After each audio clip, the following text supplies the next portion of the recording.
Why now? You waited 10 years. I knew this day would come. Don't go to Haddonfield. If you want another victim, take me. But leave those people in peace. Please. Michael. God damn you.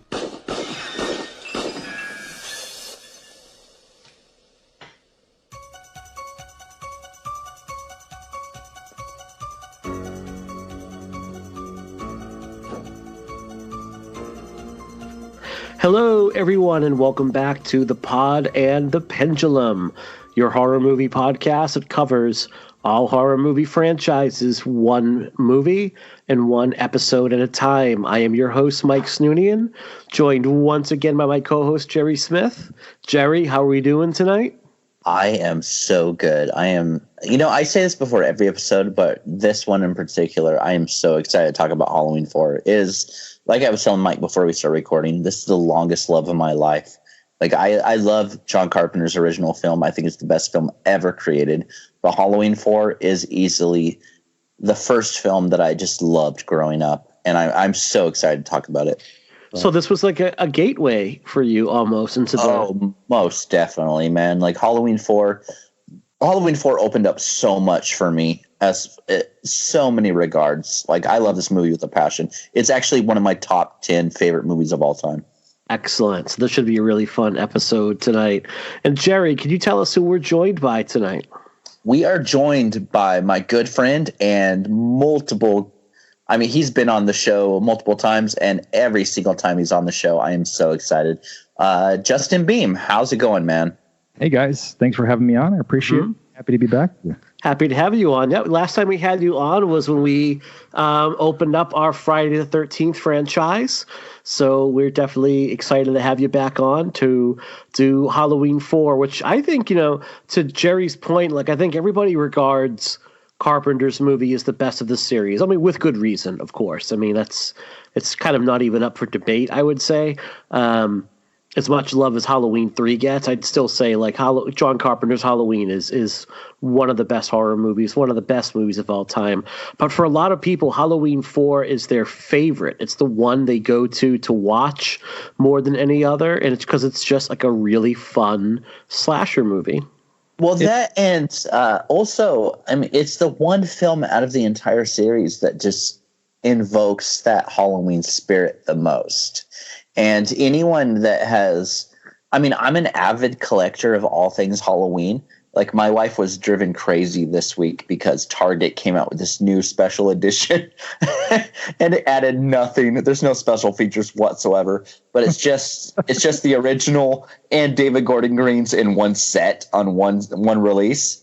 And I was like, oh, obviously I have to get this. And she's like, well, honey, don't you own like 10 copies of each of those movies? Well, yeah. Well, why do you need this one? Well, because it's another release. And anyone who collects the Halloween films like I do, I mean, and I'm not just saying this because he's our guest, but anyone who collects that stuff knows that the commentary on Halloween 4 and Halloween 5 on those Blu-rays are amazing. And Justin moderates those. And there's some of my favorite. I'm such a commentary junkie.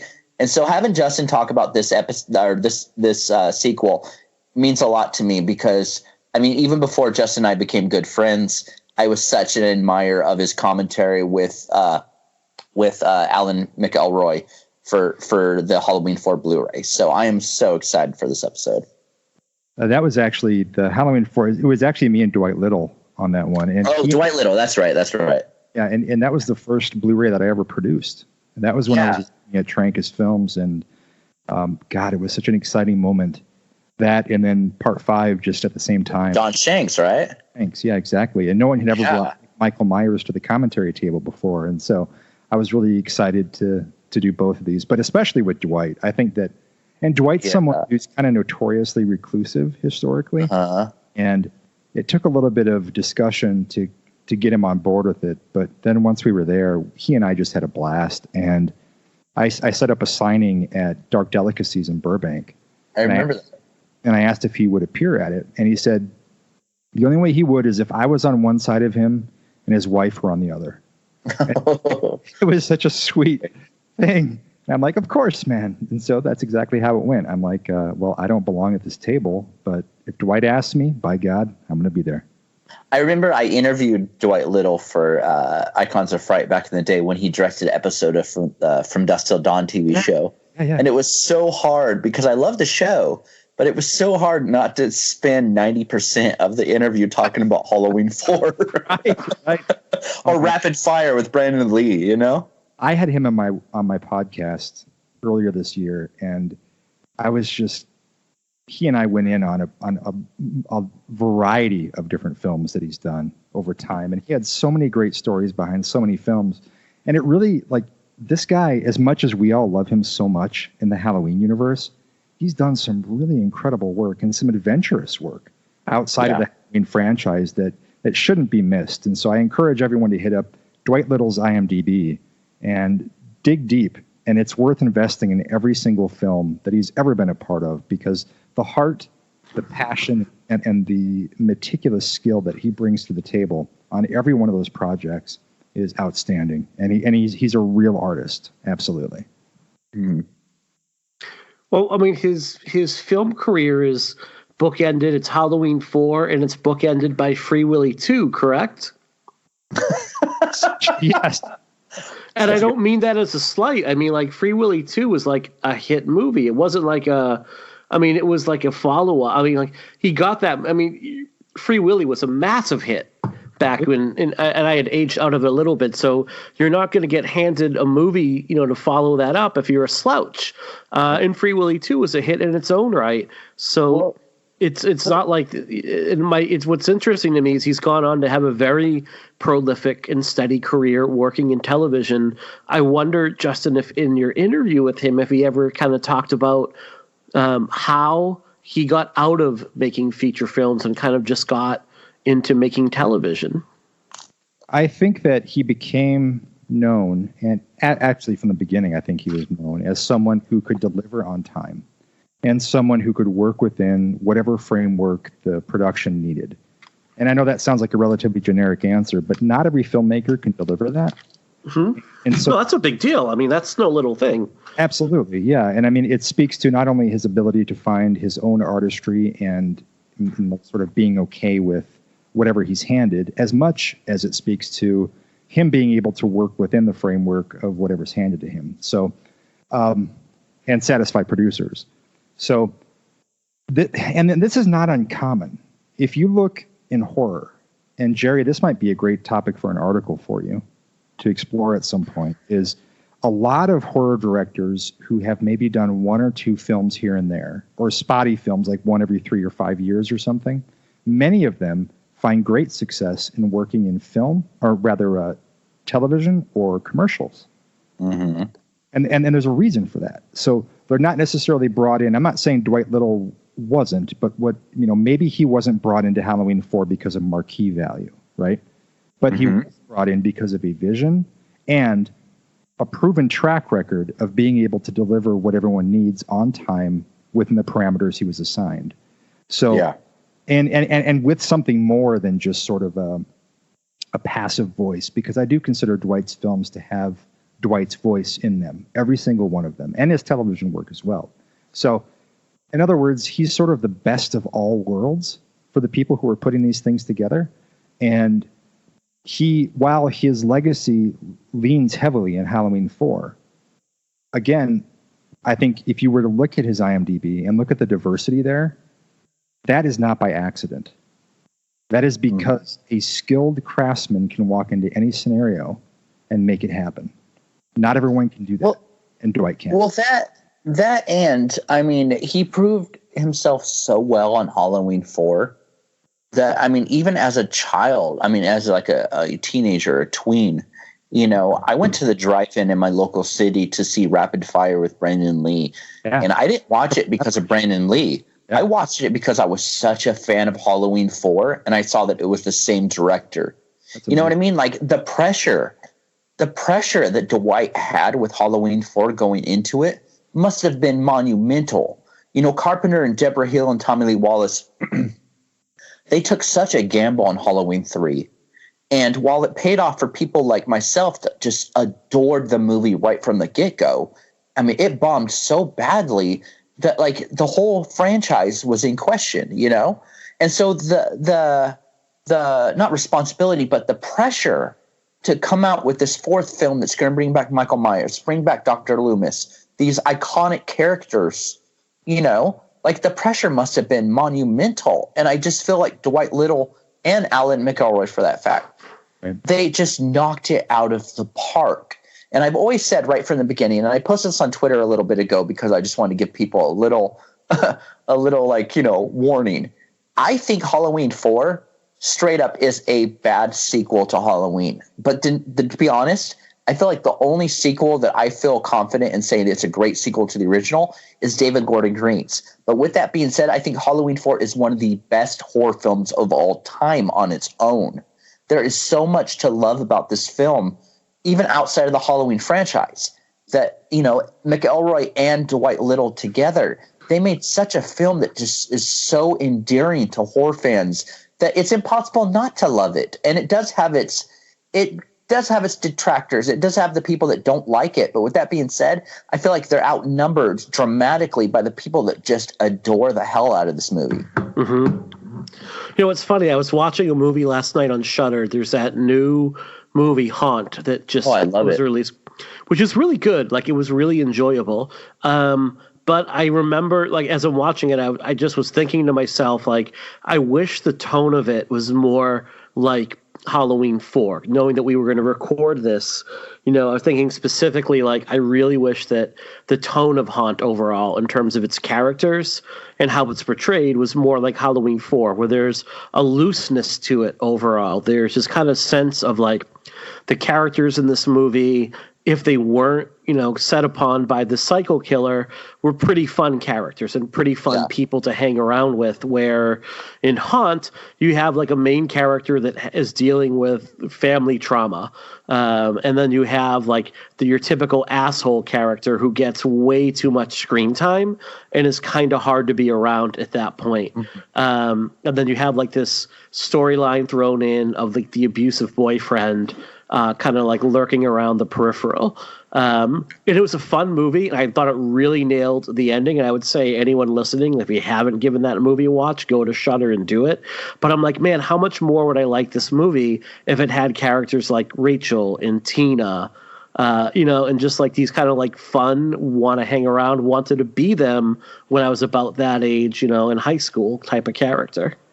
Well, that, and what I've always loved about Halloween 4 is, and I'm not going to get into that like recurring joke we have on the show about if you take Jason out of Final Chapter, but what I've loved about Halloween 4 is that I love every single goddamn character in the movie, even the annoying ones like Brady. Like, I want to see a movie just about them, and it's so rare to get a slasher movie or a horror film in general that you're so invested in the characters that you feel like a gut punch every time something bad happens. And I think that's one of the many things about Halloween 4 that I just love.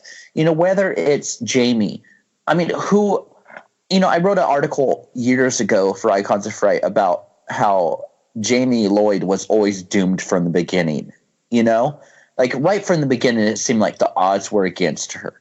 But in Halloween 4, you see what you don't see in a lot of horror films. They try to do it, but they don't succeed. And what Halloween 4 succeeds in is getting great character arcs for every single character in the film. You know, Rachel starts out as a character that's very self-serving. She only cares about potentially bagging that dude that she likes. You know, she's so pissed that she has to babysit Jaime and all these different things. And, you know, by the end of the film, she puts her life on the line time and time again just to protect this kid that really isn't even her blood relative. You know what I mean? Like, Halloween 4 has, I mean, I hate to say it because Halloween is my favorite film of all time, but I think Halloween 4 has better character arcs than Carpenter's film, to be honest. Like, there's so many characters that go, I mean, all across the board and grow as the film goes on. Yeah, I can't really argue with that. I mean, because your characters of Annie and Bob in Halloween, I mean, they're fleshed out. You get a really good feel for who they are as characters, but in the end, like, they're there just to be served up to Michael Myers. Like, they're never even aware that there's any sort of danger at all.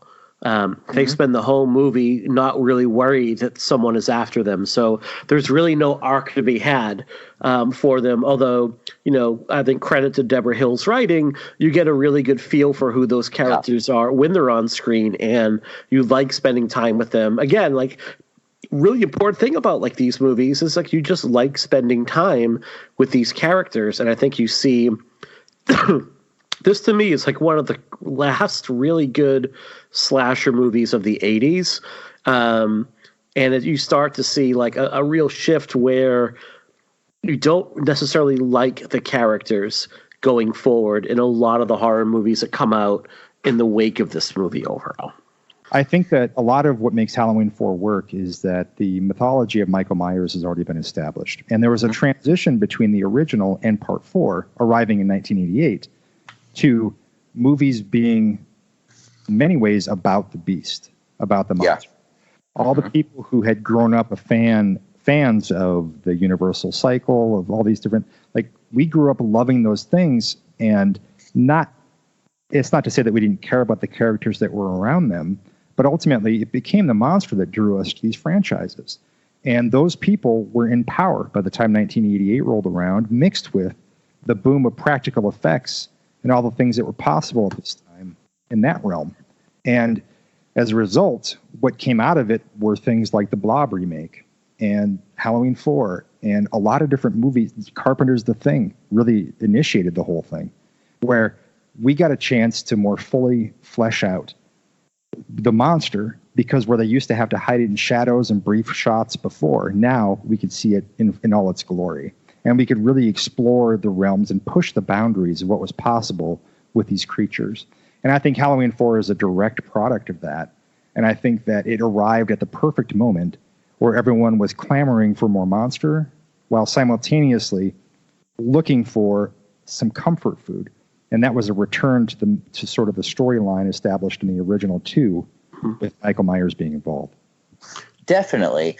And one thing that always just frustrated the hell out of me when David Gordon Green's film came out, anyone that had dealt with trauma or PTSD in any regard wrote these very personal, wonderful articles about it. And I noticed, especially on Twitter, which can be a trash fire of an app, but I noticed that there were so many people just like completely slandering those people, saying, well, you're looking too much into a slasher film. But I think Halloween 4, I will go to bat for that film as being a little deeper than what people give it on face value. Halloween 4 to me, even since a child, I mean, I was 7 when I saw it in the theater. I saw it in a very important time in my life where I needed something to identify with. And I think Halloween 4, even more than most of the movies in the series, is about identity. Jaime doesn't feel like she's a part of anything. I mean, her parents, Laurie and whoever the father was, I mean, some people could say Jimmy, some people could say someone else. Whoever her parents were, they were deceased, She didn't know where she stood in life. She didn't feel a part of this new family, the Carruthers family. She felt like she was a burden on all of them. The whole film is about Jaime just trying to find where she fits in. And that's even extended in Halloween 5, where, I mean, Michael, as awful and evil as he is, you still have Jaime basically pleading for him to be a part of her, because that's all she knows, a family, a familiarity of anything. And I think Halloween 4 does an excellent job of shining a light on a child that just wants to be a part of something. And it can be discounted as a slasher film, but I've never seen it as that. I see it as, like Friday the 13th, the final chapter, a film about characters, a film about how they react to the things around them. And I think the character of Jamie Lloyd, I mean, I think that's why I was so bummed out with Halloween 6, and especially Halloween Resurrection when it comes to Laurie. These are characters that you're invested in and characters that you've gone on these really profound arcs with just to see them discarded later on in the series. Right. Right, yeah, they're just like, especially the character, I think Jaime got particularly done very dirty with Danielle Harris not returning because they didn't want to pay her really what she had earned after her performance in Part 4, Part 5. To your point about it, not only about being identity and being a little bit deeper, it's also, to me, it's a movie about regret. Very much when you look at the character of Doc, and I think this is probably Donald Pleasance's best performance overall, as Dr. Loomis, not because you get kind of the best of both worlds. You get the doctor, you get the psychiatrist, you get the man of science there, but you start to also get that Captain Ahab part of him as well. And you have someone who, there's now been a space of 10 years between the night that Michael escaped and murdered 16 people, and 10 years of him just being comatose, and Loomis looking back at his career and his failure with Michael. Now he has nothing but time.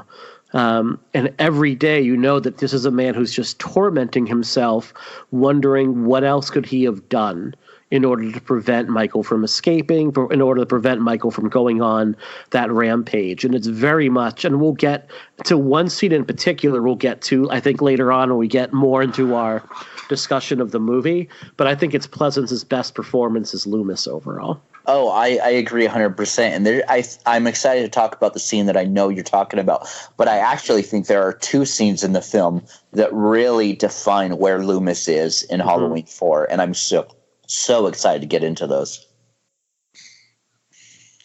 So let's get back to the genesis of this movie overall. Mustafa Akkad, who's really been kind of the shepherd of Michael Myers from day one, and as much as we associate John Carpenter and Deborah Hill with the character, by this time Carpenter and Hill have signed over all rights to Halloween over to Akkad. After Halloween 3 fails at the box office, Carpenter and Hill just sign over their rights to the movie. They, cash out, good for them. And Akkad is going to really be the person that's going to really caretake this series from now up until Halloween Resurrection. And he was always someone that was very conscious of, like, where, even though we can debate the quality of the movies going forward, I think we always knew how important these movies were to Mustafa Akkad overall. But he's very clear in his marketing, like, this is going to be a return to the boogeyman. This is going to be a return to Michael Myers. So return is right there in the title, Return of Michael Myers, leaving no doubt to anyone that came out of Halloween 3 asking where was the shape. Nope, it's right there on the poster. Also on the poster, a giant picture of Michael Myers that dominates 3/4 of the landscape overall, letting fans know, look, this is what you wanted. This is what we're going to give you. Make no mistake. We're going to make sure that we get this right. We want to give the fans what they want. And there's also a little bit of a benefit here, too. There's only been, at this point, 3 movies with Michael Myers with Halloween 4. By this point, like, your other big slasher villain is Jason Voorhees, who has 7 movies by this time. And he's kind of worn out his welcome. Oh, definitely. And I also think that it's important to, when talking about Halloween 4, is that Carpenter and Deborah Hill didn't just kind of sign away everything. They had an idea for Halloween 4 with the wonderful writer Dennis Etchison. This idea that Haddonfield would kind of outlaw Halloween. They would suppress the idea of Michael Myers and kind of try to erase what happened. And in doing that, Michael Myers would kind of be resurrected into this idea. It was more of a supernatural thing. And Akkad hated that idea. He wanted Michael Myers to kind of be this flesh and blood killer from the first 2 films. So that, I think that is the point where Carpenter and Deborah Hill said, you know what, that's the direction you want to go. We're washing our hands of this. We'll obviously get a paycheck, which they definitely deserved, but, kind of go on, do your own thing with that. And, a Halloween 4 is so interesting in the sense that in some ways, it has a lot of things going against it.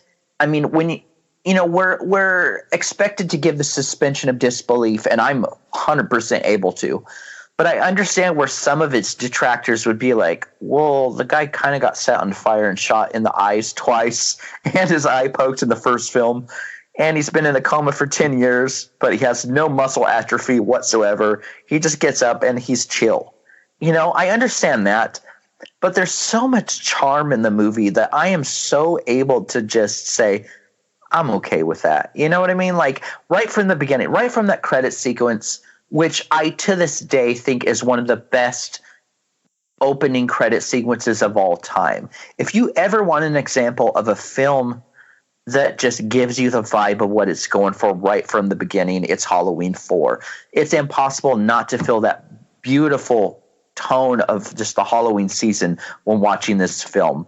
And I think walking into it, Akkad, Dwight Little, Alan McElroy, they all knew exactly what they were trying to get. And I think it's a film that right from the beginning, right from production standpoint, they succeeded so well in capturing what they wanted to. Yeah, without a doubt. I think that opening sequence is the quintessential when it comes to presenting what it's like to grow up in the Midwest in fall. Mm-hmm. And I'm from Iowa. I still live in Iowa. And I can speak directly to this, that so many movies, and I think Haunt is one that gets this right as well. My buddies actually wrote and directed that movie. They're from Iowa also. And so few movies actually understand what it's like to have Halloween, to have fall and the colors and everything. There's so many movies I love that are part of the season, like Jacko, like Carpenter's Halloween, but granted, he's coming from more of an Eastern perspective. Mm-hmm. There's all these movies that are out there, but very few of them really nail what it's like to live in the Midwest and to have Halloween in this season. And I think that this opening in Halloween 4 is 100% definitive in terms of, you want to know what it's like? Here it is. And from from Alan Howarth's airy score to open the film, which is less score and more almost like soundscape, mm-hmm. to the perfect locations they found with the dummies and the scarecrow and mm-hmm. the farm implements, all this. This is what I am surrounded by all day, every day, year round, but especially in the fall do I pay attention to these things. And so it nails it 100%, Jerry. I couldn't agree more. Well, that, and even walking to a production standpoint, you have people, in the Halloween series, you get people that eventually took on the roles of writer or director that kind of didn't have that affinity for the series, but they were just trying to do their own thing. Whereas when you come with Alan McElroy, he was an Ohio native. He's from Ohio. He knew exactly what that kind of feeling would be. He was a massive fan of the original, having seen it in Boston growing up. He went and saw Halloween 3 right when it came out. This was somebody that actually adored the two films with Michael Myers before it. So I think that while some people might see it as fan service when a fan takes on a series, I personally think it's a really great angle. Get someone who loves the series and loves the characters that they're writing to write the film. And McElroy, you can tell right from the script that he loves the first two films, and that was his jumping point to start the fourth film. Akkad wanted him to do pretty much a continuation of, the Michael Myers storyline. So why not get someone that just loves those characters to take it on? And I think that love and adoration towards the first two films really shows. No doubt. I think, too, one of the things I really like about the opening sequence is not only does it set up the season and it establishes right away that it's Halloween, it moves away from the Carpenter motif of the pumpkin opening, which we saw through the first three movies with varying degrees. You have the pumpkin, then the pumpkin with the skull, then the digital pumpkin. Now you just have these beautiful opening shots of what is supposed to be Haddonfield. It also shows Haddonfield as a much more rural and much more isolated town. I think those first couple minutes really is something eerie about watching them. Like, Haddonfield seems like this place that is kind of like far off and not easy to get to and not easy to access in and out. Honestly, in the Midwest, that's the deal. Mm-hmm. Our towns are so spread out, and I don't.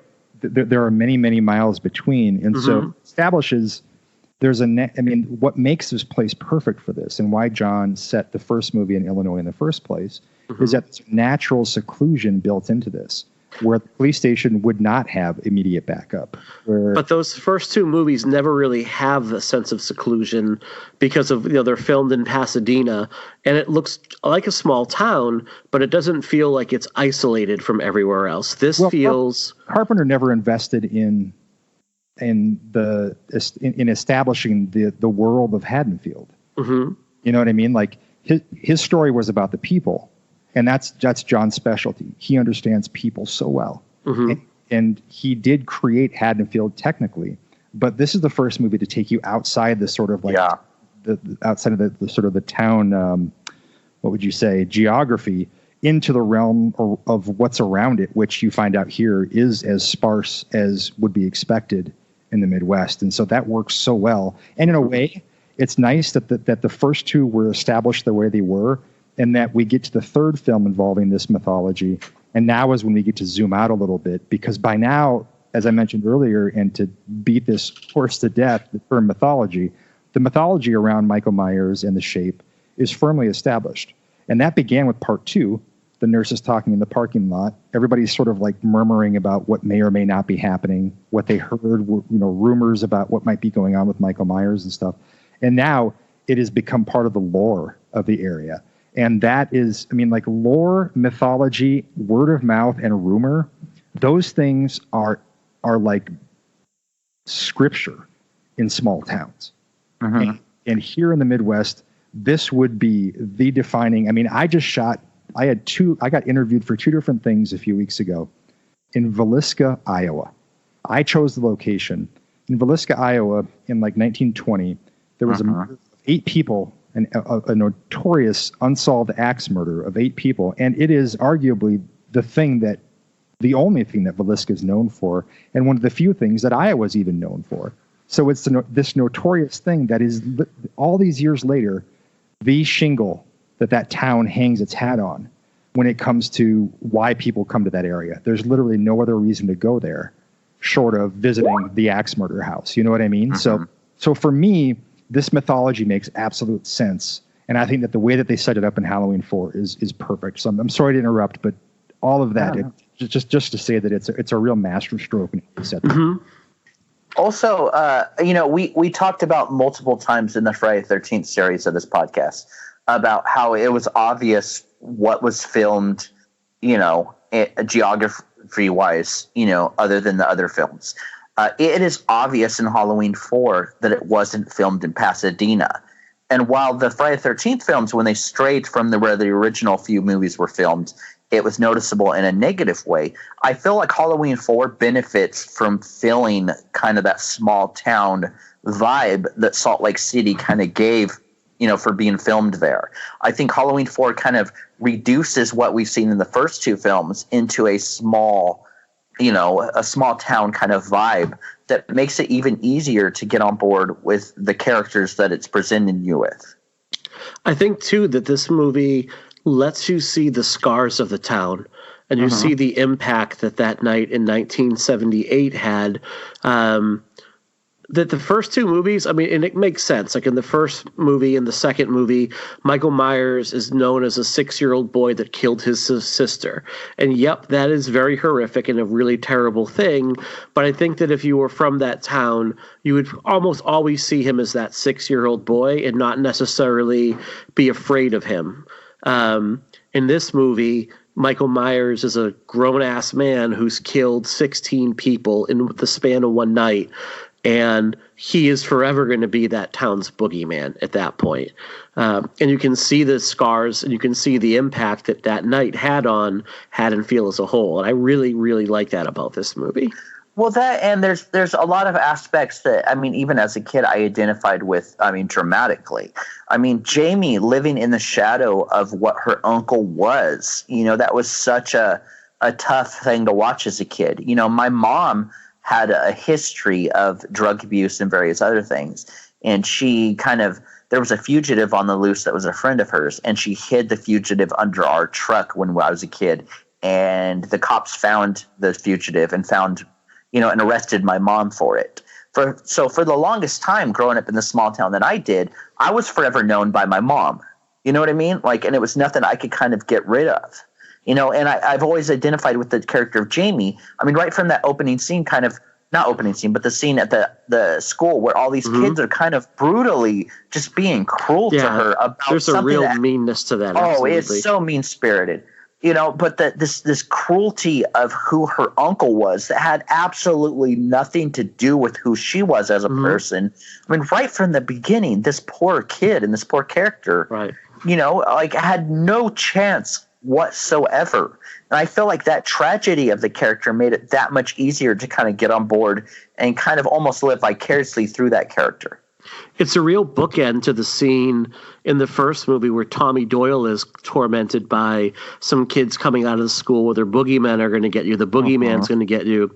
Now you not only have Jaime being, how they make fun of how she's related to Michael Myers, but then they taunt her for being an orphan.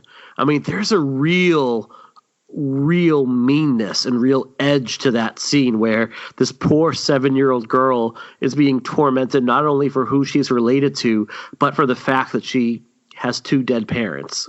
Well, that and also, I mean, I said earlier about Halloween 4 is in a lot of ways about identity and wanting to fit in. I mean, it even shows later in the film when Jaime sees those same kids that just mercilessly, just brutally made fun of her for it. And what does she do when she sees those kids later on? She completely just washes it away and goes trick-or-treating with those kids because she wants to feel like she's a part of something, because she doesn't. All she has to go off of is her parents died, this adopted family took her in, her adopted sister doesn't really want to be around her in her eyes, and she just wants to feel a part of something. So I mean, I always found such a tragic element to the part later on in the film where she goes trick-or-treating with this very same kids that completely just demolished her as a human being for who her uncle was. What do we think of Myers' introduction in this movie? He's been comatose for 10 years. He's now in this mental institute being transferred out. I don't know what it is about why he has to be transferred at Halloween night all the time, but sure, there we are. And then you have this great line by the security guard, I think, that really establishes kind of the tone of the movie when the two guards transporting Michael say, Jesus. He's like, Jesus has nothing to do with this place. I love that moment, and it sets up this real fear right away. Sure. Well, yeah. I mean, good. Well, there's the known background about Michael's history in these places, right? And it's established that he had spent his youth there, and so outside of the television version of Halloween, where they added the footage in with Michael in the institution and everything, it's not really explored historically, and so this is giving us a peek into just how brutal that environment was. While it's definitely sort of a caricature of what this world is actually like, in a way, it further, I guess, pushes us into the realm of a little bit of understanding, which is what everything from Part 2 forward in the original series of films is ultimately about understanding. And there's a great effort made for the audience to understand Michael, for whatever reason. And as much as this may be Jaime's movie and whatever else, I mean, really, again, as I spoke to earlier, the monster is very much the focal point in these things. And by this point, it was very much about Michael. And so this gives us a glimpse into the life that he had been forced to live for so long. And I think it's rare that asylum scenes are effective in movies. I think that Coppola's Bram Stoker's Dracula, it really, and with Tom Waits and everything else involved with that effectively establishes it.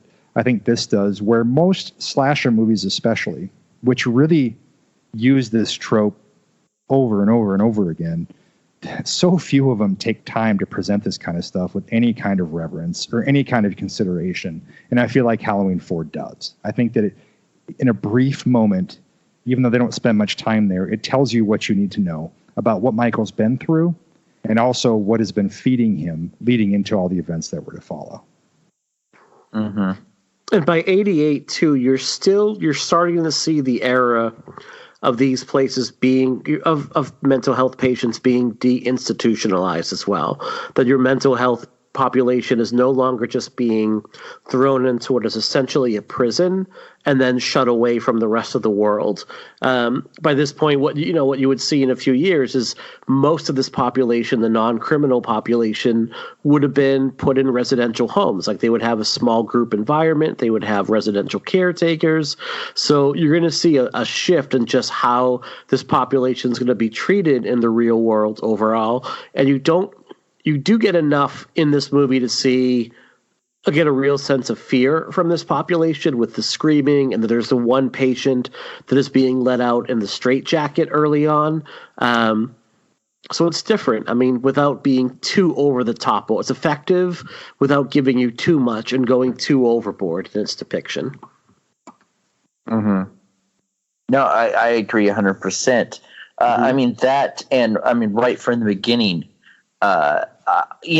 I'm notoriously not a fan of the sister angle in part 2. And I feel like that's rendered the entire series problematic from that point on, the family thing. I don't want an explanation. But with that being said, even as a kid, I always found it fascinating that is the moment where Michael decides to get up, is the moment he finds out that he has a niece and that he has another family member out there. And I think it's so interesting that, you have someone that's kind of, I mean, you don't know if he's in a coma or not. He sat there staring at those walls for how many years in the first film? You know what I mean? He could very much have been just doing the same, between 2 and 4. And it's that one moment where, the ambulance drivers are kind of talking about Jaime, that Michael decides it is now time to wake up and go back to Haddonfield. And I think it's such a cool, just really awesome moment in the film that really just jump starts the rest of the movie. And I think, too, the movie does a really good job of establishing these little connections between Michael and Jaime right away. And it really foreshadows the end of the movie in a way where it doesn't feel like a cheat. Starting with the kind of like the dream that Jaime has early on where she sees the ambulance outside of her front door, where basically probably moments after it would have like crashed in the swamp, right? I think that her choice of getting like the clown outfit, unbeknownst to her, knowing that that's what Michael would have worn when he was the same age as her and killed for the first time. I think there's a lot of little moments like that establish the connection between the two characters that feels really well developed as opposed to a real cheat.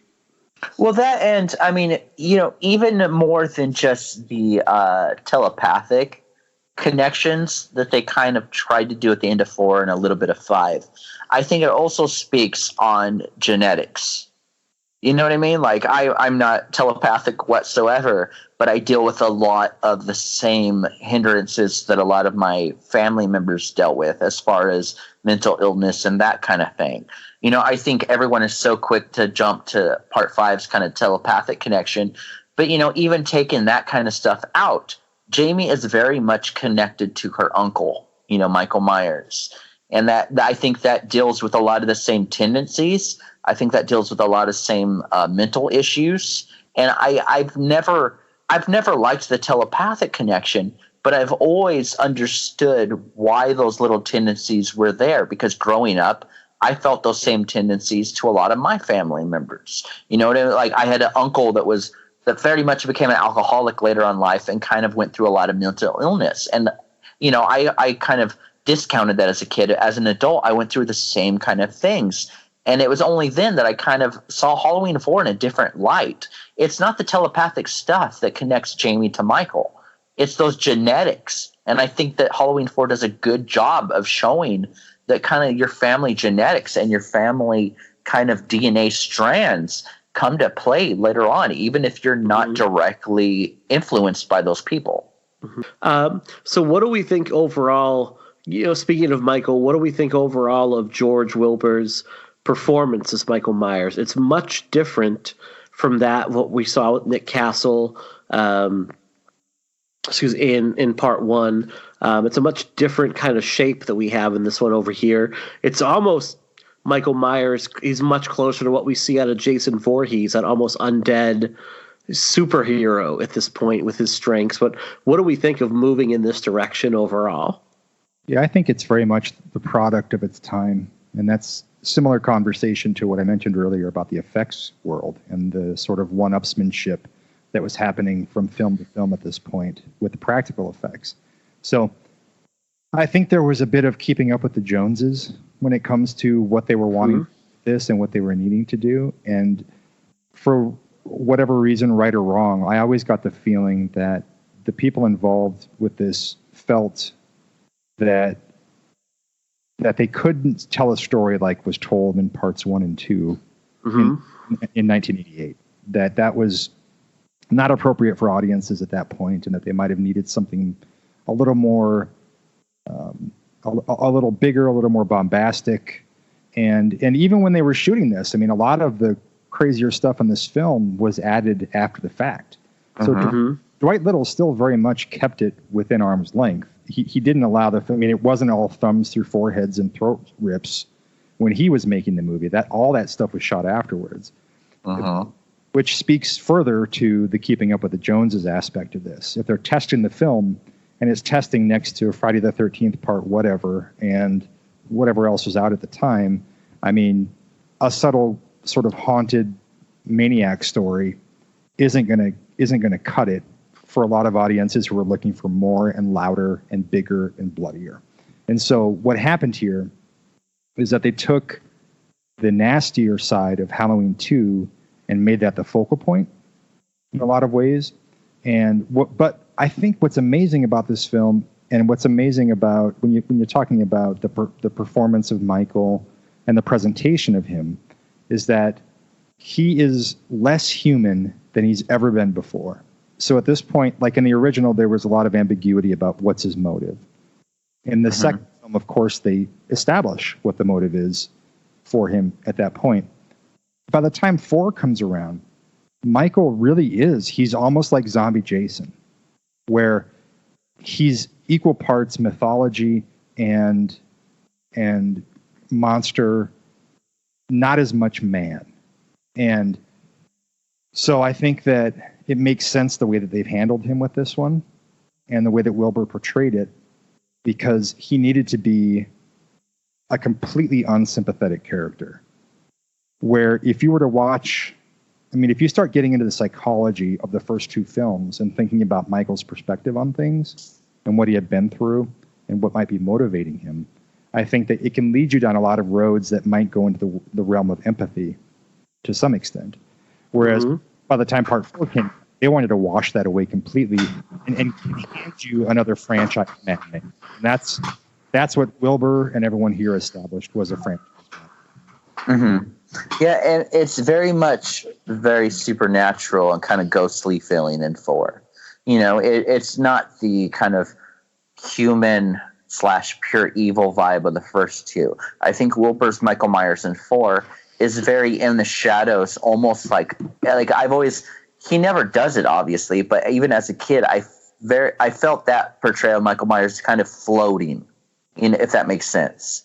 Kind of like there, just kind of floating in the air, going towards people. Whereas the first 2 films, Nick Castle and, Dick Warlock, were very much kind of walking towards you, where it feels like 4 feels like he's going to be there no matter where you are. You know what I mean? And he got knocked around a lot in the first couple.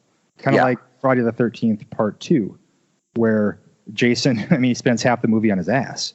Yeah. And it's a similar thing. In the original 2, he's humanized to the point of being fallible. Whereas by the time part 4 came around, he's bending shotguns in half. And again, cramming his thumb into someone's forehead to murder them. So it's right from the start. And what's interesting, when you consider the timeline of production, is that whole sequence, all that Beekler stuff with the thumb and whatnot, that came after everything else was already shot. And so that was 100% conscious effort to start the film on that note. And for your first experience with Michael to be something that you have not seen before, and to push him into the realm of Jason Voorhees as a piece, as opposed to sort of like the grandfather figure, which is an interesting thing to consider. Well, that kind of goes with what I was saying at the beginning, as far as I've always felt that Halloween 4 wasn't a really good sequel to Carpenter's film, but a very great movie on its own. This Michael Myers doesn't feel anything like the Michael Myers or the shape of the first two films. It's very much its own thing. And the only moment in the film that I feel like feels like that classic Michael Myers is, I know we were going to talk about this moment later on, but the moment where Loomis comes across Michael Myers in that diner, it's Loomis's first encounter with Michael Myers after all these years. After a decade of wondering and fearing that Michael would come back, Loomis is face to face with him in a diner. He sees him, and what does he do? What does Loomis do? This man that has spent his entire career basically pleading to save everyone from this person. He begs Michael Myers to take him instead of going back to Haddonfield. I mean, I love the Carpenter's Halloween more than any film in the entire history of cinema.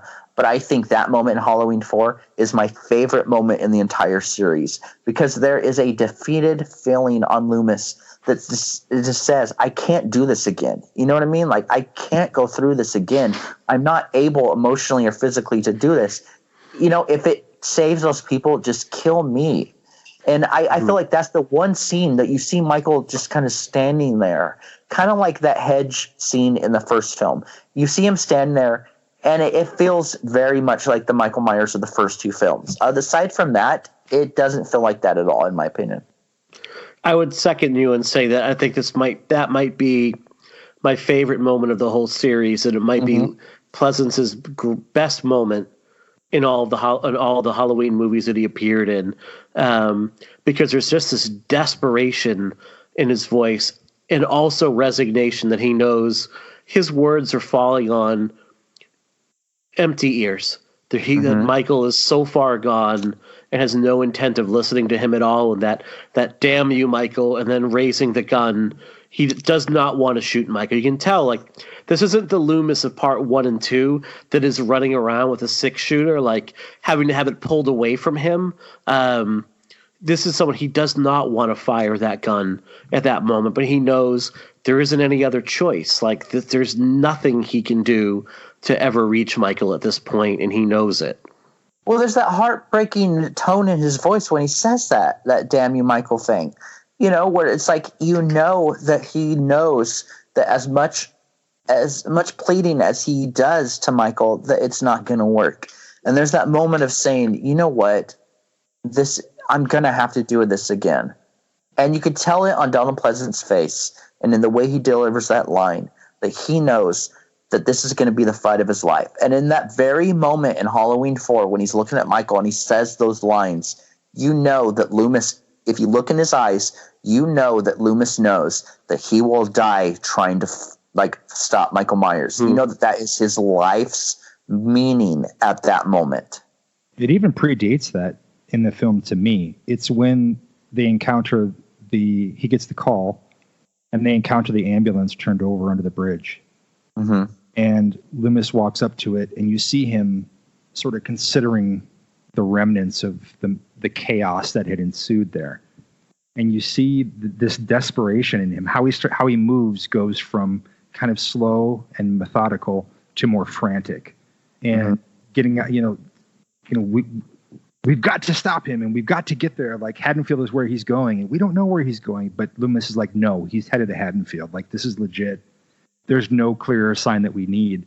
And that's the moment where the fear in him really begins to grow. And that's not something that happens a lot. If you think about cinema as a whole, doctors usually are either nefarious or they have their shit completely together. It's rare that a doctor, especially one with a close connection with a main character, is allowed to go, well, wait a minute, this is completely out of hand. Mm-hmm. Really have that happen. And for them to feel, for the audience to feel along with them, that they are completely behind the ball for the rest of the time. Like they are truly chasing the dragon as opposed to the one who always knows. Because adults, doctors, police, everyone's always presented as either distrusting the youth or always, like on top of things or planning out the sting or whatever it might be.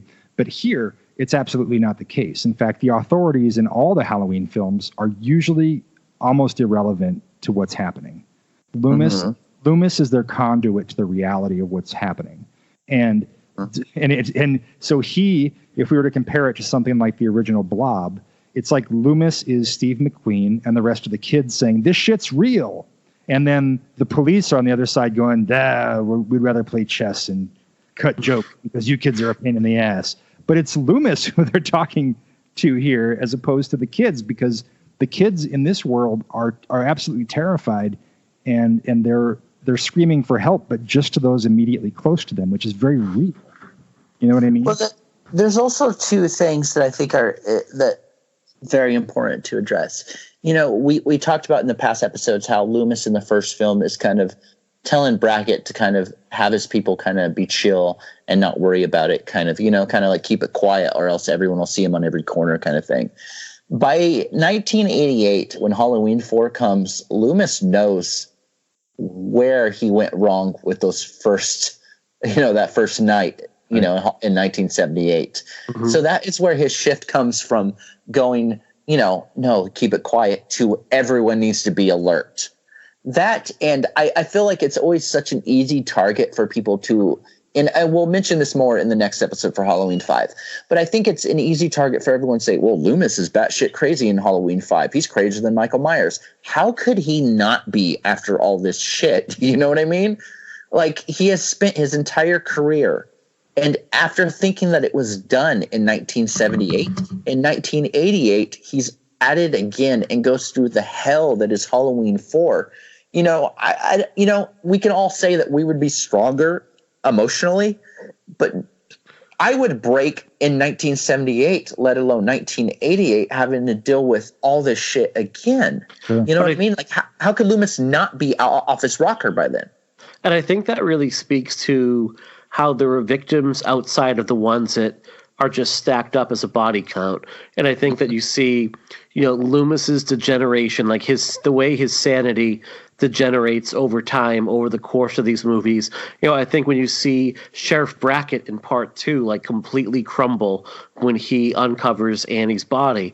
And I think that's a really nice touch in these movies to see how, and I think it's one of the flaws of this movie is that the sheriff in this movie at the end, Sheriff Meeker, he's sitting with Jamie's family in the last scene after he's lost, and like nothing is really like, ooh, we dodged a bullet there. You never get this sense. Does he even know that his daughter has been killed at this point? Or, he's just sitting there with the family, and I never got a sense that he knew that she had died. Do you know what I mean? Like that's one of the, and I really like that. With Loomis, you see this degeneration in his own mental state. And you see how not only his mental state, but his status. You see when Dr. Hoffman talks about Loomis, he writes him off as a quack. He's like, his position is largely ceremonial. Now that Myers is being transferred, we hope that he'll retire or die. Like, nobody wants Loomis around at this point. Mm-hmm. Well, I also think that, I haven't seen it in years, so I think I'm due for a revisit. But I think that portrayal of kind of feeling the aftermath of what happened to you is really prevalent in Brad Dourif's performance as Sheriff Brackett in Rob Zombie's Halloween 2. Like I said, I haven't seen it in a long time, so I don't think I'm suited to kind of put a really good analysis on it. But even though I didn't really care for it upon initial viewing, that scene always broke my heart because you see what it feels like. You see the aftermath of someone losing someone close to them because of this. The kind of what could I have done differently? When Brad Dourif finds Annie in Rob Zombie's Halloween 2, I think it's also one of the most heartbreaking moments in the entire series. Mm-hmm. you know, and I even as a child, I mean, I agree with you 100%. Even as a kid, I kind of thought it was weird that kind of, you know, Sheriff Meeker was just kind of like chill at the Lloyd house, you know, at the end of 4, knowing that his daughter basically got impaled with a shotgun. Mm-hmm. And speaking of, you know, speaking of getting impaled with a shotgun, so Justin, you had mentioned, you know, Buechler, who did some of the effects work on Halloween 4, and this is coming off of directing Friday the 13th Part 7, The New Blood, which is a movie that is notorious for getting hatcheted to pieces by the MPAA. And it's interesting that Halloween 4 gets by relatively unscathed overall. There is a lot of graphic content in this movie. You know, when you were putting together the supplemental materials for Halloween 4 and 5, did you come across anything that kind of spoke to why these movies were allowed to slip under the radar? Was it just that Friday the 13th had become such like a beacon for everything that they didn't, like the MPA did not want to see in movies, that all of their attention was laser focused on this, and Michael had been out of the picture since 1981? Like, what was the reason why Halloween 4 could get away with a bit more? When it came to these Blu-rays, the folks that were behind them really didn't want to invest anything. In fact, I had to convince them to even to have the single commentary track on each one that I did. So I didn't have the opportunity to include a lot of content that I would have loved to have included on both of these. However, I think that what happened was exactly what you said, that the Friday the 13th franchise had become the pariah. And that is where everyone was sort of laser focused within the MPAA. And so they're hatcheting these movies apart, and for really no good reason other than maybe to send a message or something. But for whatever reason, a lot of other movies sort of got to sneak around the system within that time frame because of how everybody was hawking around Friday the 13th. So I do think you're correct in that regard, that it's just the Friday the 13th influence is really what it was. That's the looming sort of bad boy in the room, as opposed to Halloween being acknowledged as that. Yeah. And this is the first Halloween. I mean, Halloween 3 is also really graphic in its violence overall, but it's a much different kind of violence. Right. You know, before this, like Myers, outside of the hot tub scene, by and large, was just a poke 'em type of killer, like poke 'em with a knife and watch him bleed. Here you get like a real variety to the kills overall. You have a head crushing scene. You have the thumb through the forehead. You have a shotgun impalement. It's, you know, you have a guy pissing in a bush, shotgunned to death by his friends. Yeah. Oh, that gets me every time. So it's just interesting that this one has a much wider variety of kills overall. It's pretty interesting. It is, yeah, for sure. And I think that what is often overlooked about the first two films, though, too, is that they're, you know, what's more horrifying? The fact that someone kills someone else, or the fact that they delight in the process. And the playfulness that Michael has in staging the bodies, in setting things up for the pranks when doors open and a body falls down. Like, think about, and I guess Behind the Mask kind of alluded to this in a strong way as a rarity. But when you think about what it would entail for him to have to do this, to pull all these insane pranks with the bodies of dead people, stuff like that. Like that in many ways is sicker than just pure murder. And so it's not new that Michael is delighting in the bizarre and the arcane. That began with the very first film. What's new here is that we're keeping the camera on him as he does his nasty parts. And that with part 2 and is expanded with part 4. I think, and Jerry, you and I talked about that a bit when we did our Halloween 1 episode. We kind of debated whether Michael really understands what he's doing. Like, does he think like, oh, this is all in good fun and it's all a prank and this is the trick part of Trick or Treat?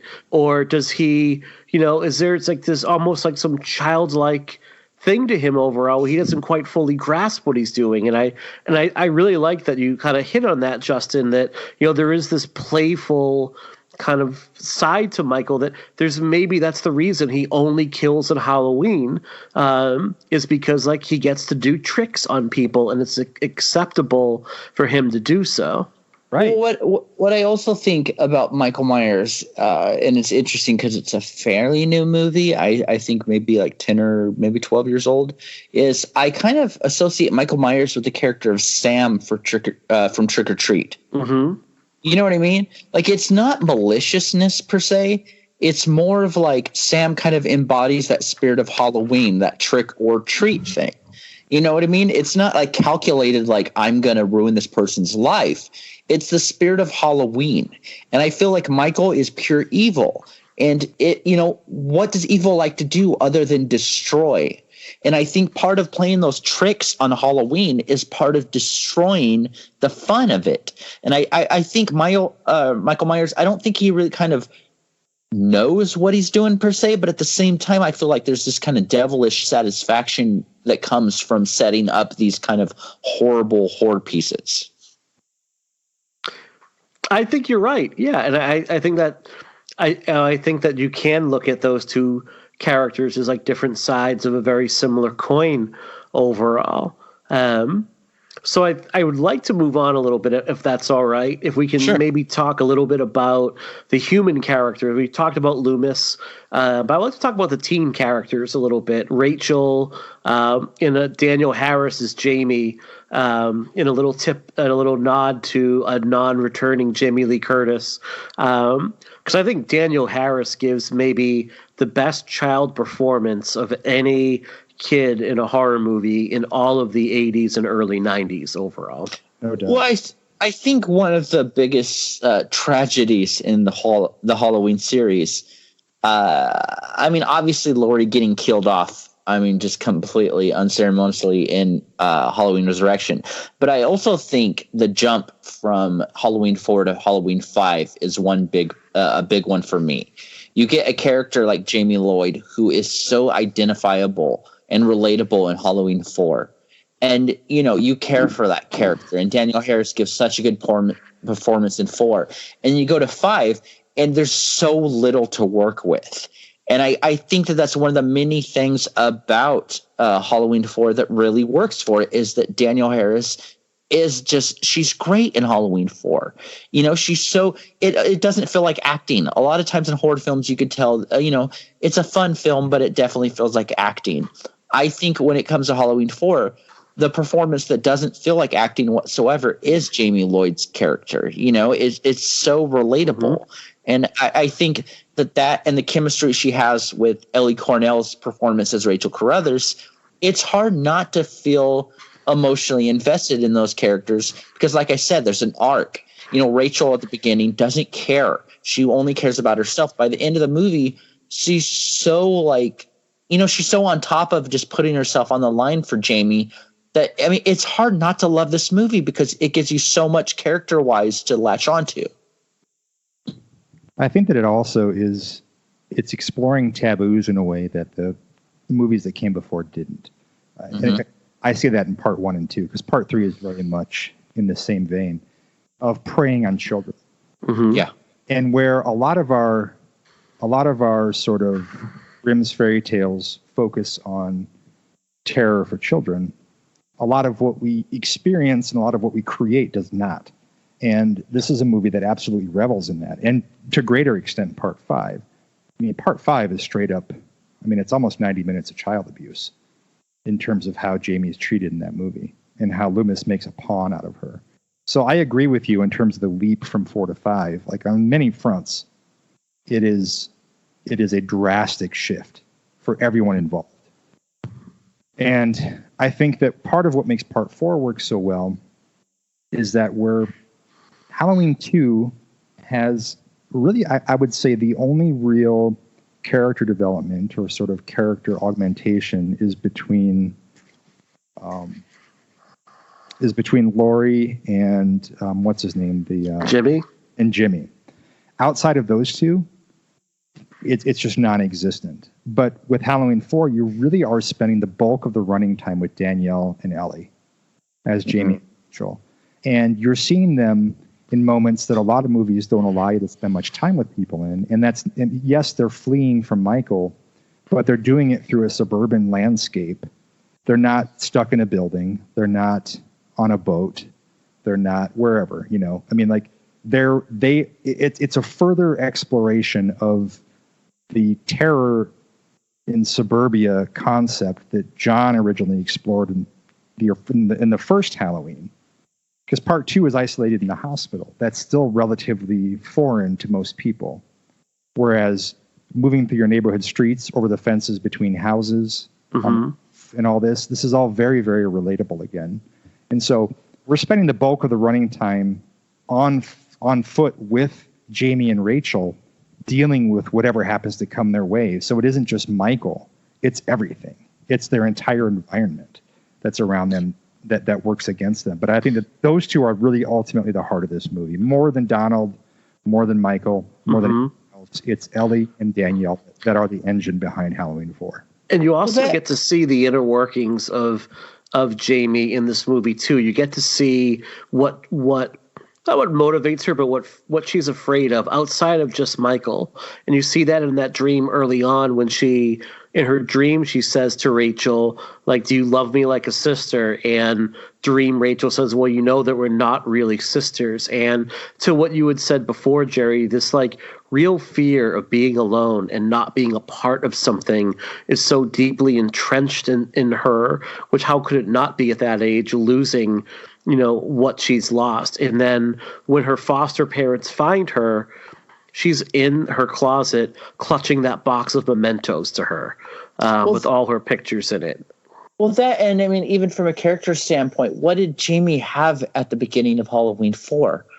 She had a foster family with a big sister. I mean, who doesn't look up to their big sibling? Growing up, my big brother was everything to me. Jaime, her big sister, her foster sister, doesn't really care about her at the beginning. Her parents are deceased, and the only family that she has is a mass murderer, that people make fun of her for. It's easy right from the get-go to latch onto this little sweet character because, I mean, she has nothing going for her. You want her to overcome that. And what I think Halloween 4 does so well is before the kind of danger comes into the movie as far as the residents of Haddonfield, you learn to love every single one of these characters, even the minor characters. I mean, I know it's not blatantly addressed, but I know the original intention was Lindsay, the friend of Rachel that drives them to the place, was supposed to be Lindsay Wallace, kind of grown up 10 years later. And just the idea of the city, no one got out of it after the original aftermath. Just the city of people dealing with what happened and trying to make sense of their lives and who they were and what they were a part of when it comes to the city. It's so easy to get on board with that right from the beginning, even before the shape shows up to kind of like wreak havoc on everything. Yeah. I'm going to take small issue, Jerry, with one thing you've said a few times about Rachel is that she's completely selfish in the beginning, because I don't necessarily feel that's true or that's fair. I mean, she's a 17, 18-year-old girl who's been excited for this date for a long time, right? I mean, really looking forward to it. Yeah. She's told, like, oh, her mom hangs up the phone and is like, yeah, our sitter canceled.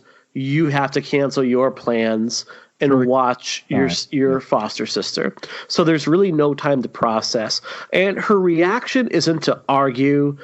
Well, she argues, but it's not to like pitch a fit. It's not to like scream and yell. It's almost playful banter. She's like, geez, you're messing up my future relationship. And all the way, like, she takes it to the point of like, you might not get any grandkids now because I have to cancel my date tonight. So there's almost a playfulness to it overall. And Jaime hears this and is obviously really sad. And what does Rachel do? Rachel doesn't say, well, serves her right. She immediately goes to Jaime and says, all right, we can go trick-or-treating if you want. We can go for ice cream. I'm really sorry if I hurt your feelings. That's not the mark of a really selfish person. That's the mark of a person, I think, being emotionally honest.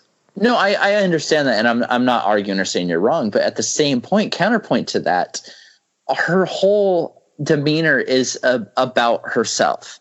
Even from the beginning, she's talking about, not wanting to eat something because, she's on a diet. She wants to appeal to Brady and all this stuff. 100% of her desire is trying to impress this guy, and I mean, I could be, but those eyebrows though. No, I understand, but I could be wrong. But at the same point, I mean, even growing up, I always felt like apologizing to Jaime was only because Jaime saw that.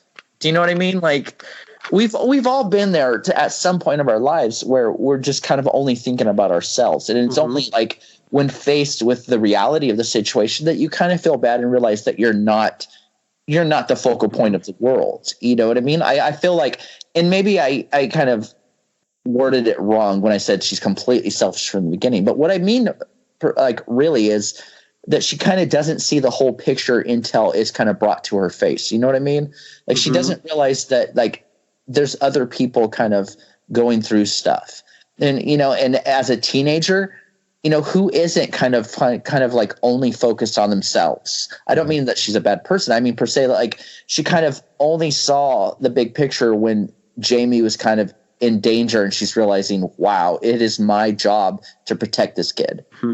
Well, I think too, though, you see when she loses, I mean, how do you lose Jaime trick-or-treating? Like, she literally turns her head for 30 seconds and Jaime is completely gone. But she freaks out. I mean, she does, like, really look for her, at least.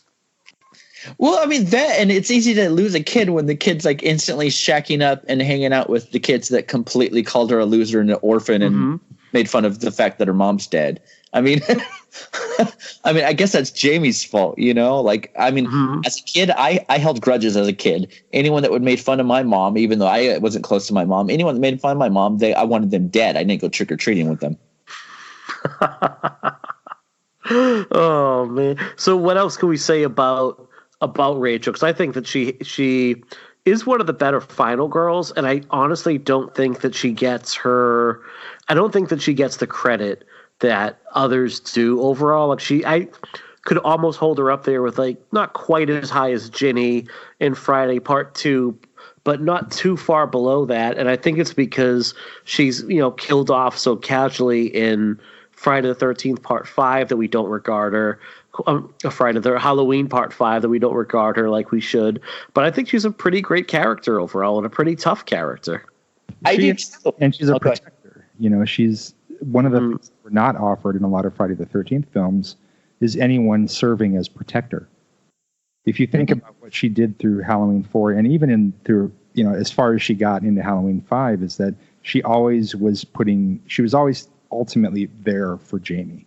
And she, of course, had no idea the scope of what she was facing in these situations, but she still, as especially remarkable for an adopted sister, the instinct was there for her to protect Jaime, and her love for her, and even, like, a lot of people shit on Part 5, but when you're looking at Part 5, when she first shows up to visit Jaime, and Jamie's like, "What do you have to surprise me with?" kind of a thing, and that interplay between them in that moment is all the fun that they aren't really allowed in before.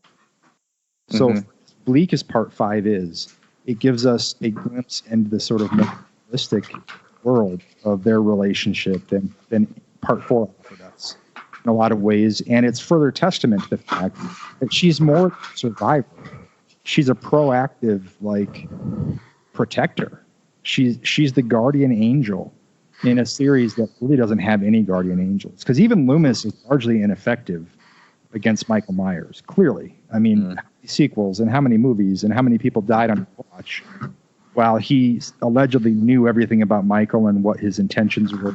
Oh, totally. And I think one of the many great things about Rachel is, even though I said that I do indeed feel that, like, she's kind of selfish at the beginning, I think my favorite heroes or my favorite characters in any films are the ones that kind of start out as something small and rise above to be something special when it faced with adversity, And I think the character of Rachel Carruthers kind of speaks on that. By the end of 4, I mean, how many times has she put her life on the line for this kid who ultimately really, I mean, like I said, isn't even her blood relative.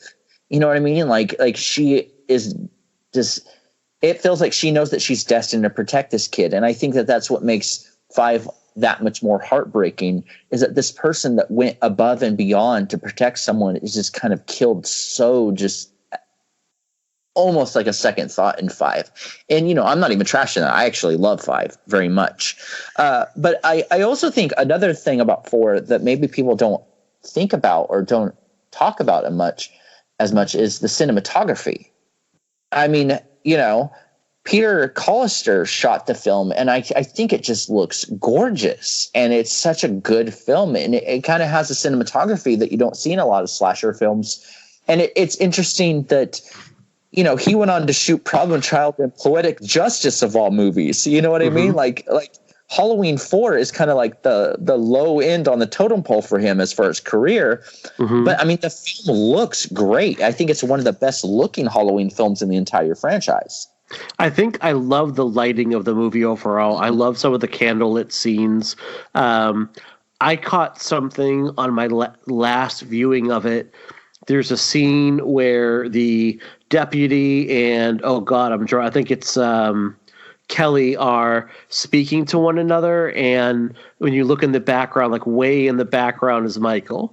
Very similar to how he would appear in part 1 or part 2. You can just see the outline of the mask way in the background, and it's a really subtle thing. They don't really draw that much attention to it. And I think I've seen this movie a dozen times, and that was the first time that I had ever noticed it. I think Grady's death against that big bay window and the moonlight streaming in from it, it's actually a scene I think that Joss Whedon kind of replicates in one of the Buffy the Vampire Slayer episodes with the death of Jenny Calendar at the hands of Angelus. I thought that was a little nod to Halloween 4 with Brady's death. Yeah, I really did feel like, I'm like, hey, that it reminded me of that in watching it. I think that's a really grotesque but beautiful scene at the same time overall. Getting back to a little bit of the characters, like you have a character like Brady who is kind of a scumbag. The moment his date is, can you see it?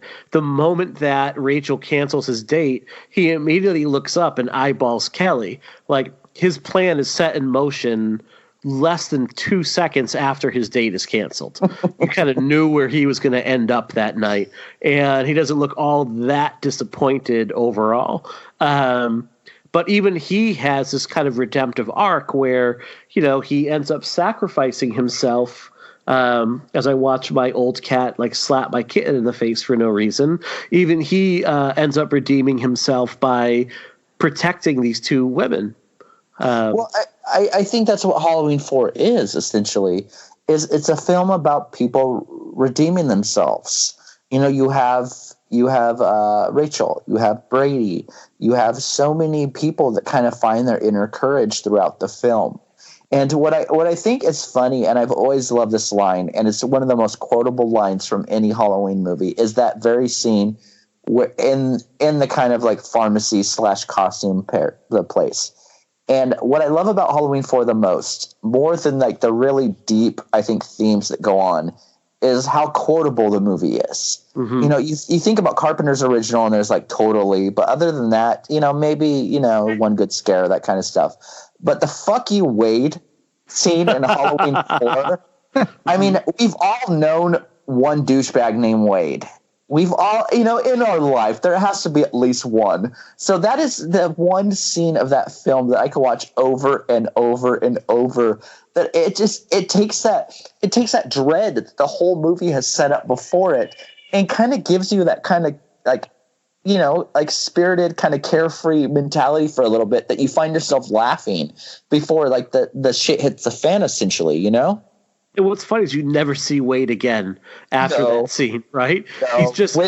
Wade moved to another city that very day because he was so embarrassed. Wade is in there just to get, or something. Yeah. Wade just lives to get dunked on, and then that's it. That's it for him in the movie. It's great. So speaking of the pharmacy scene, I kind of want to talk about some of the nitpicks I have with Halloween 4. Number one, does anyone else find it really unsavory that this little pharmacy is selling the same mask that this dude who 10 years ago killed 16 people on one night, and hey, here's this mask from that night? Let me speak to this comment I made earlier of Villisca, Iowa. Villisca, Iowa has nothing in terms of draw. It really only has its history with this one axe murder, which is fucking horrendous. Uh-huh. They have in town, well, for many years they had in town a museum that had 3 axes hanging in the window, along with a billboard that proudly proclaimed Axe Murder Museum. And then in front of the house is a sign that it used to be in this shitty, haunted house, blood-spattered font. It said Villisca Axe Murder House, and thank God actually cleaned that up now, and they've actually given it a proper, as silly as it sounds, it has a proper font and a little more respectable presentation where it still says Villisca Axe Murder House, but at least it's not in blood-dripping letters now. So what I will say is this. That town, whether everyone agrees with it or not, has been forced by the world to embrace its legacy. Mm-hmm. It's not outside the realm of reason that would experience the same, because towns become known. I grew up in Iowa and in Wisconsin, where all my family's from. So Milwaukee was part of the general discussion. But I would argue, for the world at large, Milwaukee is known for one person. And I would be interested to hear if either of you would know who that person is. It's Ed Gein, right? No, Ed Gein was in Plainfield, Wisconsin. Oh, yeah, Wisconsin. Okay, yeah. Milwaukee is Jeffrey Dahmer's territory. Oh, yeah, you're right. That's where his apartment was. That's where all of his crimes took place, and most of his crimes. And so, to the world, Milwaukee is Jeffrey Dahmer's territory, and they give tours, guided tours of the place now and stuff like that. So I'm not saying everyone agrees with it, but it is legitimately understandable that Haddonfield would stock the mask of that sort of paying, not tribute, but that plays off of the history of the area. And this is also a point. A lot of people say the mask in part 4 sucks and the mask in part 5 is worse. Well, the mask in part 4 is a ripoff. Yeah, it's a marketed piece of merchandise based on what people thought the mask in part 1 and 2 was. And what's funny about that, as the guy who worked at Trancas Films and was dealing directly with all the merchandise, a majority of the merchandise that it's come in the wake of Halloween 78 has been from that same perspective. And that's how a lot of people point at and go, what the fuck? How did that happen? It's because people are it's in their minds, there's an imprint and there's a legacy, but then there's also the reality of what actually existed. And they don't always coincide. So anyway, the long answer to that question is I think it's totally plausible. Yeah, and you can even say using the mask, how it looks different, is you can say, well, there weren't a lot of pictures of Michael Myers kind of running around the street. So you're kind of going off of memory or firsthand description of this is what he was wearing as well. So you're going to have those imperfections. Well, shoulder pads are a different story, though. Yeah. That, and I somebody on, I believe it was Twitter, had a good point, and I really wish I knew who they were. If you listen to the show, please tell me it was you. That they had a point that, this is 1988, a whole decade after the first film. And the mask from the first one, the company that would make it in 78, why would they make the same exact mask 10 years later? You know what I mean? Like you guys said, no one had a clear picture of Michael Myers. So I don't think, it's not the same mask that he grabs in 4. My issue with the mask from 4 has always been this. My issue was always 100% the poster versus the product. Mm-hmm. You know what I mean? If the poster had shown something else, as a kid, I wouldn't have walked into it and gone, what the hell? You know what I mean? The poster showed the original mask, and it's such an iconic. I think it's Halloween 4, the poster, I think to this day is my favorite film poster of all time. But, I understand where people's frustration comes from. You do not get what you're shown on that poster. But with that being said, like I said, it wouldn't even be the same mask 10 years later. Even the Scream mask, the same company that put out the mask from Scream, it's a little bit different a decade later, Way you do. Because that poster could be playing in the same sandbox as the mythology around Michael in part 4. We're talking about what came before and then experiencing what is now. And they are not the same. It is not the same mask. It is not the same person at the same age. It is not, it's many things that are different. And so I've heard this argument about the mask on the poster for part 4 forever. And I maintain the argument that it is making reference to what came before and what people knew and what people would know heading into Halloween 4. This is the guy you know. But what Halloween 4 does a good job of establishing from the start is the path that leads him into the guy you're going to know now. So it's not a jarring transition where he wakes up after part 2 and he still has the mask on somehow and it just looks really fucking different. Like, and this goes again to your point about the transition from 4 to 5, where that's much more jarring, where he goes into the well, heads down the river, and all of a sudden his neck is 6 inches longer, and all of a sudden his nose is bigger, and the rest of these things, like, wait a minute, that's not the same. Like, that's different than what they had to do here. You know what I mean? Well, that and the jump from 2 to 4, I understand that it was a decade jump. Obviously the mask is going to be different. Even the company that within the movie's fictional narrative, the mask is going to be different. But 5 takes place a year later, and it is supposed to be the same mask as 4. So I understand the frustration for 5. You know what I mean? Like, even my son, he's 10 years old, and 5 is the movie where he's just like, I do not get this mask. It looks nothing like 4. I wish they had kept the bandage look. Yeah. I really, and it'd be, this is a great movie for what ifs. Like, what if they decided to veer away from the Strode connection? What do we get? Well, we get like Curse of Michael Myers at that point. What if we kept the bandage look overall? Because that's a badass look. I think Tom Morga would be happy if they kept the bandage look. He played Michael in those scenes. So I just think that looks so cool. I just, it's much, much different overall. But, and I think that speaks a lot to Akkad's involvement, saying this is what a Halloween movie has to be going forward. And it's going to be tied into the Strode family. And also this is going to be semi the look of the mask. We're going to have, the jumpsuit, and we're going to have the mask no matter what overall. Another thing really, we were speaking earlier about, now I completely forget, I'm sorry, we'll have to edit this part a little bit. One thing we talked about with the police force of the movie overall, this movie kind of hinges on one huge glaring mistake that the police department makes in this movie when they finally have Jaime and Rachel kind of corralled, and knowing that, like, Jaime is going to be the target, instead of like, let's drive her as far out of town as fast as we can, like, let's go 2 states over, they decide, well, let's kind of put them in one house with one cop and lock it down. And that's, to me, that's always just a glaring character mistake in the movie. And I get you can't have perfect logic, or you don't really have good really any horror movies at that point, but this one seemed pretty egregious. The kind of deputy or cop that was assigned to watch over them basically spent his entire time rocking back and forth in the rocking chair.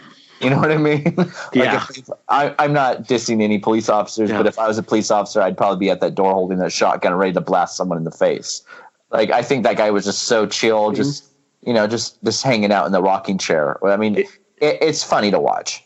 It's kind of easy to see how Haddonfield's police force got slaughtered 2 movies in a row. Like, they're not exactly a well-oiled machine here. Well, I can understand them getting slaughtered by a Men in Black with an Uzi, but I mean, there's no way Michael should have infiltrated that house in 4, but I mean, it's fun to watch. So we're getting a little bit long here, so I do want to talk about one more thing before we kind of have our final thoughts. What do we think of the ending of this movie? I think that it is one of the best horror endings of all time. And that is the other scene that I kind of wanted to mention regarding Loomis. There is such a pain in Loomis's face when he sees Jaime on the top of that stairs that he doesn't give a flying what the repercussions would be. He's ready to shoot Jaime right in the head, because he doesn't want to go. He doesn't want to go through this crap again. He already went through it with Michael. He's not going to do it again. Loomis did not care, and he was ready to shoot a child at that moment. Like that's how emotionally devastated he was by the fourth film. I think it totally served the purpose that it needed to, which is to instill discussion among fans and to encourage people sort of hypothesizing about what may be next. I remember my buddy Matt and I, who was my horror pal when I was a kid, he's the one who got to subscribe to Fangoria and then pass them off to me between classes in school and elementary school, like contraband.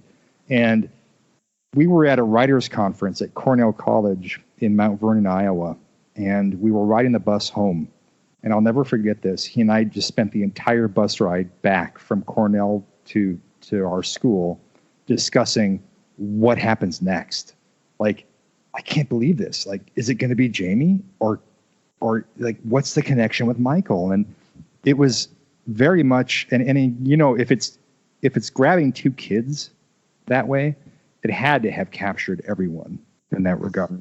Everyone's wondering what's going to happen next. So regardless of how Halloween 5 handled that, I think that it set up something truly intriguing in a series that had sort of lost intrigue by this point, and something interesting that could have been explored further had the people involved with the rest of the franchise been brave enough to go there. And it really is a stunning ending. I mean, it does bring, if there was never a Halloween 5, it brings the series back full circle, where the first movie ends with a young boy murdering his sister.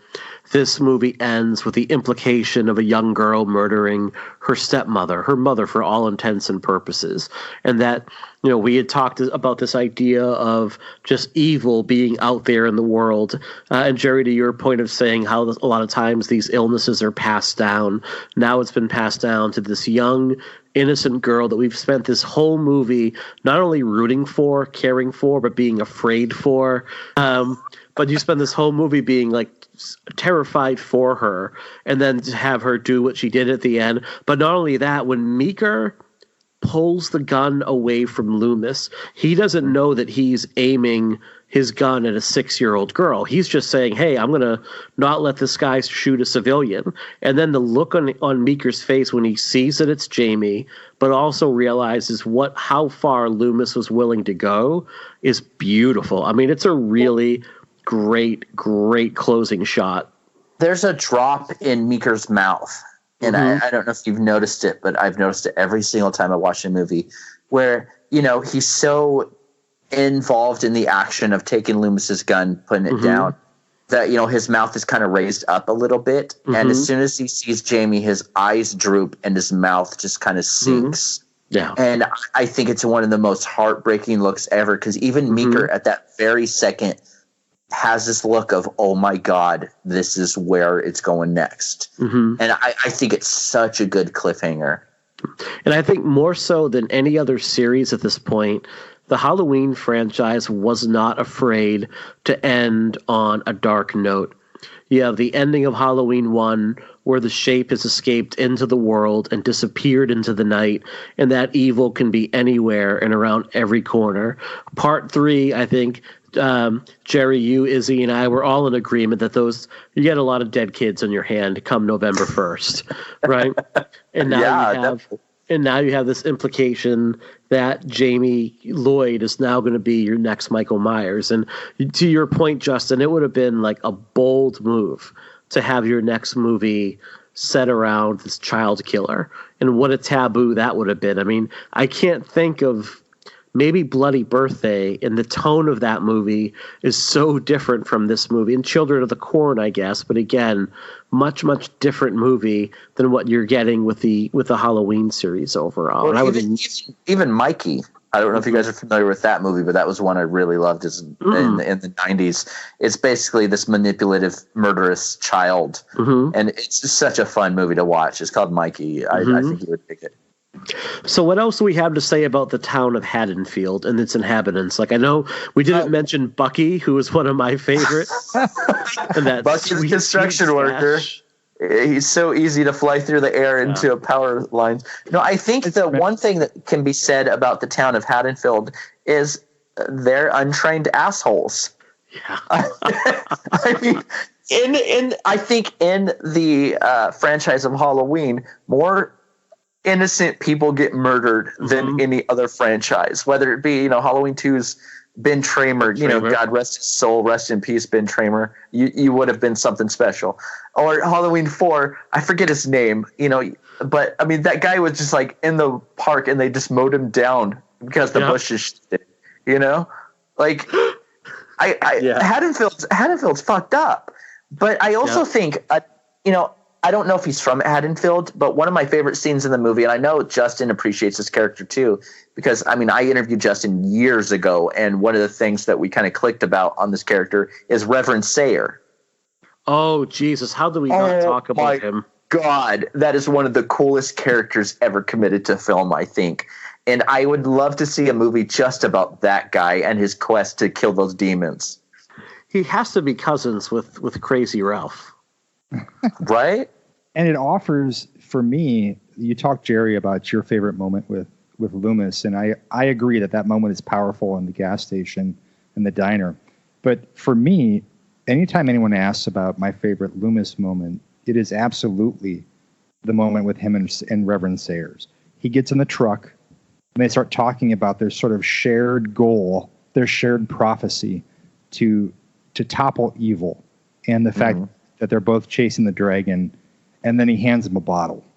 It is such a physical manifestation of the hunt they've both been on, and what it offers people more than any other moment in the entire Halloween franchise is a humanization of Loomis, because he smiles. Loomis, he recognizes it's a very similar kind of crazy that he has. Yeah. Well, I think there's two scenes. I think there's two scenes in the franchise that really shows that side of Loomis. The first one is Loomis trying to scare the shit out of Lonnie in the first film. Get your ass out there.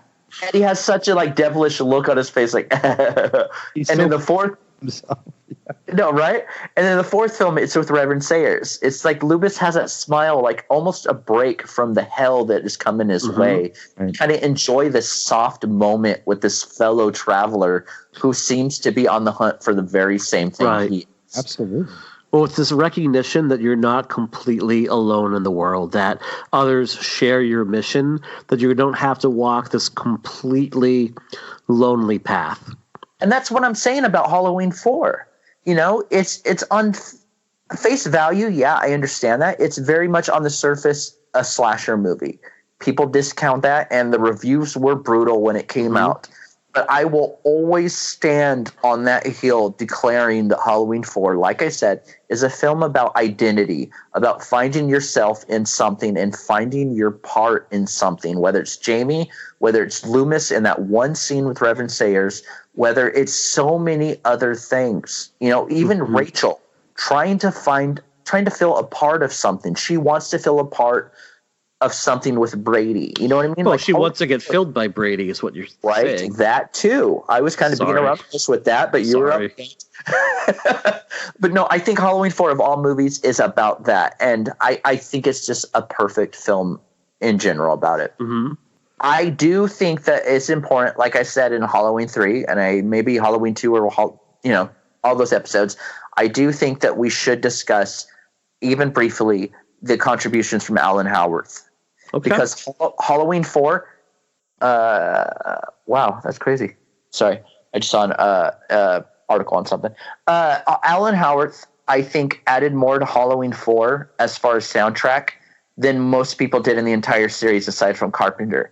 I love the soundtrack for the first Halloween with a passion. I think Howard and Carpenter doing the second film is great. Halloween 3 is great.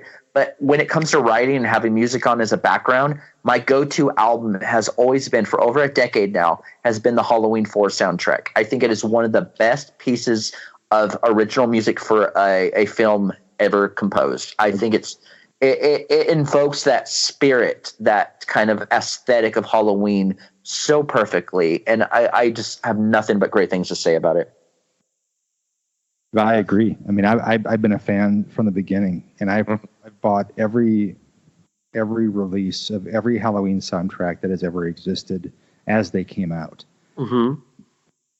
I mean, Howarth is kind of the unsung hero in the Halloween franchise in many ways, because as much as John has rightfully accepted the throne for having written the theme and all the music in 1 and 2 and 3, Howarth took it to different extents in the following sequels. And I love his contributions here. And I always felt that the Halloween 4, what is great about it is how consistent the atmosphere is throughout.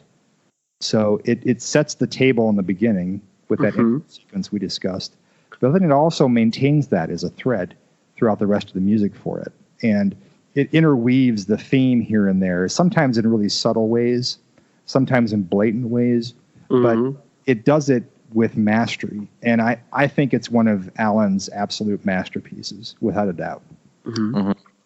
So, Justin, as we record this, or as we release this episode, we are just past the Halloween season, and we are just past the release of, I think, the latest Blu-ray you've worked on, correct? The Blob comes out this Tuesday?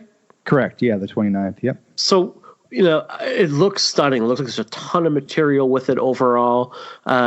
What do people have to look forward to if they go ahead and order this? This is from Shout, correct? Yeah, it's from Shout and Scream Factory. Scream Factory. So what would you say, what would you say why would people, oh my God, I am getting to the point where I can barely talk, so please bear with me for a moment. Tell people what they have to look forward to when they order this re-release of The Blob. There's so much on there. I have a new commentary track where it's just me and Shawnee Smith. Mm-hmm. She is so charming and sweet on that track. Watching the movie for the first time since it came out, and it's so. I just love how endearing she is on that track. Mm-hmm. A lot of interviews from all sides of the production, from director on through special effects, on through, I mean, like really you name it. And my next 2 releases I had no breaks on, and that's The Blob and Big Trouble in Little China. And the list on Big Trouble was just announced a couple days ago too. And on both of them, I just couldn't stop myself from more and more people on board. And it's such an honor to be a part of both of these. So I mean, The Blob is a solid release. It is far and away the most extensive disc you're ever going to find on this thing. And the same thing for Big Trouble. Plus, with Big Trouble, we have a steelbook. There's a vinyl package you can get. There's a lot of different packages at shoutfactory.com if you want to take a look at those and see what you find. And then I have a whole bunch of other stuff in queue after that too. Well, and from an outsider's perspective, because I had no involvement in those releases. Just, I mean, as a fan, Scream Factory sent me a copy of the Blob Blu-ray already to check out. And I spent, I'm not joking, at least 5 days going through all of those special features. And honestly, as a fan of the film since the beginning, I mean, it was one of the first films that I saw in the theater by myself. As a lifelong fan of the Blob remake, this is, listeners, hear you me, this is the best release you will ever get on this movie. Like, it is not like an interview for 5 minutes from each person. It is almost a career retrospective with every single person involved almost. And it is, I mean, I had so much fun watching this Blu-ray, and I could not recommend it enough. And this is one of those movies, when you look at the 80s and you look at the big horror movie remakes from the 1980s, there's 3 that really jump out. There's The Thing, there's The Fly, and there's The Blob. I think that are 3 examples of movies that show how original and how good a remake can be done if you take a great idea and put your own spin on it. So this is something I'm looking forward to diving into in my own too in the coming weeks as well. So I'm looking forward to kind of jumping on in with it. What else do we have that we're working on right now, Justin? Because you're a very busy man with a lot of irons in the fire. Oh my God. Yeah, understatement for sure. And I appreciate that. I contributed an interview with cinematographer Mark Irwin on the Fly box set that's coming out too. And I'm not sure what the street date is on that, but it combines all the Fly and Fly remake and sequel films into one box. And so I have a great interview with Mark Irwin on that one, on the remake of The Fly with Cronenberg. Mm-hmm. And Big Trouble comes out pretty soon. Again, that's available for pre-order. I'm just wrapping work on Let's Scare Jessica to Death and Body Parts and Pet Sematary 2. Mm-hmm. All 3 of those are currently available for pre-order from Shout Factory. And then there's a bunch of stuff that has not yet been announced that I'm so excited to spill the beans on. And as soon as I do, I'll let you guys know. But as of now, they haven't announced anything else beyond those films. But definitely hard at work on a lot of stuff. And I appreciate Excellent. It. Well, thank you, Justin. Thank you so much for joining us once again. It's always a pleasure to have you on. Listeners, we hope you've enjoyed this nearly 2-hour dive into Halloween 4, The Revenge of Michael Myers. We'll be back next week with special guest Brian Collins from Birth Movies Death and Horror Movie A Day to talk about The Revenge of Michael Myers, Halloween Part 5. Go ahead and give us a follow over on Twitter. We interact with everybody over there. We really don't do Instagram or Facebook. Really, if you want to talk to us, it's over on Twitter. And one thing we were really desperate for, if you guys could go ahead, whether you get our show on iTunes or Stitcher, Spotify, leave us a review. If you can, take 2 minutes, couple lines, 5-star review. It goes a super long way for people finding our show. We hope people are digging what we're doing so far. Seems like it. So we know that the Halloween season is sadly over for the year, but we have 7 more Halloween movies to bring to you and some really cool special guests along the way. So until next week, thanks everyone for listening, and we're looking forward to talking to you again.